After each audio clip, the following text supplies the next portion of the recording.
Episode 15 bunnies happiness. माही ने विक्रम को घूरते हुए कहा, बाय द वे मैं मजाक कर रही थी, पर मैं तो सीरियस था।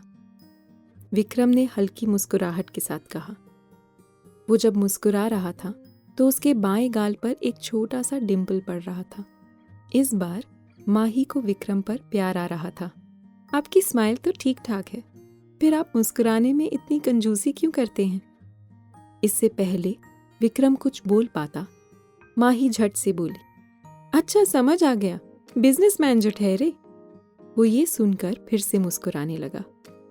इस बार उसके गालों के डिंपल और गहरे हो गए थे। फिर विक्रम ने माही को एक और चाबी दी। इस एरिया में कैब पकड़ना आसान नहीं है। आपके लिए काम पर जाना थोड़ा टफ हो सकता है, इसलिए आप इस कार को चला सकती हैं। ऐसा लग रहा था जैसे वो माही को अपने घर की सभी चाबियां दे देना चाहता था। वो बस कुछ ही दिन के लिए रहने आई थी, पर विक्रम उसे घर की मालकिन जैसा फील करवा रहा था। उसे लगा जैसे वो इस घर की नई दुल्हन है। वो फ्लैशबैक में चली गई, जब फर्स्ट मीटिंग में ही विक्रम ने उसे शादी के लिए प्रपोज कर दिया था। उसे लगता था कि वो लड़कों के रग रग से वाकिफ है, पर विक्रम एक कंप्यूटर प्रोग्राम जैसा है जिसमें एक फायर वॉल है जिसे हैक नहीं किया जा सकता। रात में बनी को हल्की बेचैनी हो रही थी, इसलिए माही उसके साथ बेड पर सो गई। रात में बेडरूम का दरवाजा धीरे से खुला। पैरों की आवाज करीब आने लगी और बेड के साइड में एक आदमी अपने घुटने पर बैठ गया। टेबल लैंप से बेड पर सोई माही के चेहरे पर हल्की रोशनी पड़ रही थी। उसकी सांसों की आवाज उसे सुनाई दे रही थी। उसके नर्म होंठ रोज पेटल्स की तरह थे। वो उसके बालों की लटों को संवारने लगा। ये विक्रम था जो माही से सिर्फ एक सांस दूर था। उनके होंठ बहुत करीब थे, लेकिन अचानक उसने खुद को रोक लिया। माही, हमारे पास अभी बहुत टाइम है, उसने मन ही मन सोचा और रूम से बाहर निकल गया। अगली सुबह माही को किसी और के बेड पर नींद नहीं आती थी, पर उसे कल रात बहुत अच्छी नींद आई। जब वो उठी तो उसने देखा बनी पहले से ही जगा हुआ था। वो बिना कोई आवाज किए बुक पढ़ रहा था। वो एक अच्छा बच्चा है, बस पता नहीं कभी कभी इतनी बदमाशी क्यों करने लगता है। गुड मॉर्निंग बेटा, उसने अंगड़ाई लेते हुए कहा। बनी खुशी से झूमते नजर आया। उसने कुछ बोला तो नहीं, पर कोई भी उसे देखकर बता देता कि वो कितना खुश है। आज आंटी को काम पर नहीं जाना है, इसलिए मैं आपके साथ पूरे दिन रहूंगी, माही ने कहा। ये सुनकर बनी के प्यारे से फेस पर स्माइल आ गई। बेटा, आप ऐसे ही स्माइल करते रहा करो। जब आप स्माइल करते हो तो आप बहुत ज्यादा क्यूट लगते हो। वो बनी के दोनों गालों को हल्के से खींचते हुए बोली और उठकर बेड ठीक किया। बेटा, किचन कहाँ है? आंटी को अपने लिए चाय बनानी है, वो ब्लैंकेट फोल्ड करते हुए बोली। तभी ग्रे रंग का कुर्ता और वाइट पजामा पहने पतला दुबला एक बूढ़ा आदमी रूम के अंदर आया। उसके चेहरे पर झुर्रियों की लकीरें खींची हुई थी। उसने गले में गमछा फंसाया हुआ था। वो इस घर के सबसे उम्र दराज नौकर थे। शामू काका रूम में आए। उनके हाथों में एक ट्रे था जिसमें गोल्डन रंग के 2 कप और प्लेट का सेट रखा हुआ था। माही के कुछ पूछने से पहले ही वो बोले, विक्रम साहब ने आपको चाय देने के लिए कहा था। आप क्या पीना चाहेंगी मैडम, लेमन टी या ग्रीन टी? माही का सादा चेहरा देखकर उन्होंने पूछा, आपको क्या दूध वाली चाय पसंद है?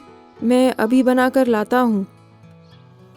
ये सुनकर वो झट से बोली, काका, चाय में अदरक भी डालना और पत्ती थोड़ी कड़क रखना। शामू काका चाय का ट्रे वापस ले गए। चाय की चुस्कियों के साथ उसने न्यूज़पेपर का सितारा जहां वाला पेज पढ़ा। अरे वाह बच्चा, आप नहाकर रेडी हो गए, गुड बॉय। वो बनी के गीले बाल तौलिए से सुखाने लगी। चलो अब आंटी भी नहाने जा रही हैं, फिर हम साथ में ब्रेकफास्ट करेंगे, ओके? बनी ने इशारे से हाँ बोला। नहाने के बाद वो नीचे गई जहां नाश्ता पहले ही तैयार हो चुका था। बनी माही का वेट कर रहा था। नाश्ते में आज आलू का पराठा था जो उसे बहुत पसंद था। उसने विक्रम को नहीं देखा, इसलिए वो बनी के साथ ही नाश्ता करने लगी। उसे लगा विक्रम ऑफिस गए होंगे। नौकर प्लेट्स उठाने आया था। भैया, आलू के पराठे बहुत अच्छे बने थे, इसके साथ हरी धनिया की चटनी भी बनाया करो, इससे स्वाद बढ़ जाता है। माही ये बोलने से खुद को रोक नहीं पाई। नौकर ने एक नपी तुली मुस्कान दी और किचन चला गया। वो और बनी वापस रूम में चले गए। वो नहीं जानती थी कि बच्चों की देखभाल कैसे करते हैं। अगर उससे ये सब नहीं हो पाया तो माही को इस बात की टेंशन होने लगी। सुबह से वो सोफे पर बैठकर स्क्रिप्ट पढ़ रही थी और बनी अपनी किताबें पढ़ने में बिजी था। घर के नौकर मुश्किल से 1 या 2 बार फ्रूट्स और जूस लेकर आए होंगे। वो लोग दबे पांव आते थे जिससे बनी को डिस्टर्बेंस ना हो। वो एक गंभीर बच्चा था और उसे शांत माहौल पसंद था। शामू काका ने चुपचाप लिविंग रूम के अंदर 2 लोगों को देखा। वो बनी और माँ ही थे। इस लड़की को तो पूरे दिन बनी और विक्रम को इम्प्रेस करने में लगे रहना चाहिए, पर ये तो अपने काम में बिजी है। वो सोच में पड़ गए। खूबसूरत लड़कियों को देखकर ज्यादातर लोग सोचते हैं कि ये कभी भी धोखा दे सकती हैं, क्योंकि इनके बहुत चाहने वाले होते हैं। ऐसा ही कुछ शामू काका ने माही के बारे में सोचा। कहीं ये विक्रम साहब का फायदा तो नहीं उठाएंगी। बनी की दूसरी माँ बनने के लिए कई लड़कियों की नजर ओबेरॉय फैमिली पर थी, खासकर विक्रम ओबेरॉय पर। इस वजह से उनको माही पर शक था। बनी माही के साथ खुश था और प्रेम भी इन लोगों के बीच इंटरफेयर नहीं कर रहा था। इसलिए घर के सभी हेल्पर्स ने माही पर नजर रखने की सोची। इस बीच बनी अपनी बुक्स और ड्राइंग में बिजी था, पर अगर कोई ध्यान से देखे तो पता लग रहा था कि बनी कभी कभार माही को देखकर खुश हो जाता था। इसी तरह 2 घंटे बीत गए। माही ने अपनी स्क्रिप्ट पर बहुत काम किया। बनी अपनी बनाई हुई ड्राइंग को दिखाने उसके पास आया। वो बनी का ड्राइंग देखकर सरप्राइज रह गई। अरे ये तो मैं हूं।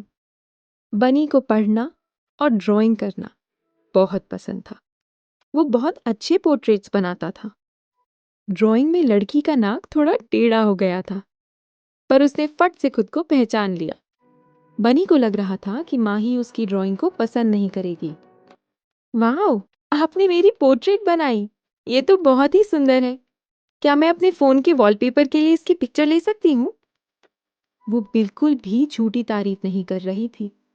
रंगों में कॉन्ट्रास्ट उसे हमेशा से पसंद था। बनी की ड्राइंग देखकर उसे लगा कि बनी ड्राइंग में पहले से ही मास्टर होगा। बनी ने माही को वो ड्राइंग दे दी। उसने कहा, आप मुझे दे रहे हो? बनी ने अपना सर हिलाया। बहुत बहुत शुक्रिया, मैं इस ड्राइंग को हमेशा संभाल कर रखूंगी। ये बोलकर उसने बनी के सॉफ्ट से गाल को किस किया। तभी माही ने किसी के स्लिपर्स की आवाज सुनी। उसने नजर उठाकर देखा। विक्रम धीरे धीरे सीढ़ियों से नीचे उतर रहा था। उसने एक कैजुअल टी शर्ट और लोअर पहन रखा था। उसके बिखरे बाल बता रहे थे कि वो अभी सोकर उठा है। उसे विक्रम अच्छा लग रहा है। विक्रम के बिखरे बालों पर वो हाथ फेरना चाहते थे, पर उसने अपने इमोशंस को कंट्रोल किया और बोली, विक्रम आप आज ऑफिस नहीं गए? हाँ, मैंने आज छुट्टी ली है, विक्रम ने कहा। विक्रम ने एक डील साइन की थी जिसके लिए उसने और उसके टीम मेंबर्स ने बहुत मेहनत की थी। डील मिलने के बाद विक्रम ने सबको 1 दिन की छुट्टी दे दी।